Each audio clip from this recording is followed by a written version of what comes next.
இன்னைக்கு பழமொழி விளக்கத்தில் பார்க்க போகிற பழமொழி பந்திக்கு முந்து படைக்கு பிந்து.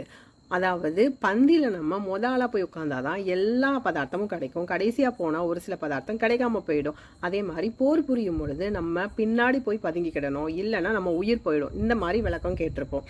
அதே மாதிரி முன்னங்கைகளை எப்படி உபயோகப்படுத்தணும் அப்படின்னா, பந்தியில் நம்ம குனிஞ்சு முன்னங்கைகளை உபயோகப்படுத்தி சாப்பிடணும். அதே மாதிரி போர் புரியும் பொழுது கைகளை பின்னோக்கி இழுத்து அம்பு எய்யணும். இந்த மாதிரி தவறான விளக்கங்கள் நம்ம நிறைய கேள்விப்பட்டிருப்போம்.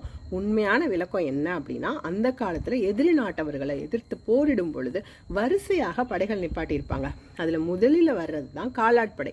அந்த காலாட்படைக்கு இன்னொரு பேர் தான் பந்திப்படை. ஸோ எதிரி நாட்டவர்களோட கவனத்தை சிதறடிக்கவும் அவங்கள சோர்வாக்கவும் உபயோகப்படுத்துற யுக்தி தான் இந்த பந்திப்படை. ஸோ பந்திப்படையை எதிர்த்துட்டு தான் அவங்க போர்படையை சமாளிக்கணும். அதுதான் பந்திக்கு முந்து படைக்கு பிந்து. ஸோ பந்தியை சமாளிச்சுட்டு அப்புறமா படையை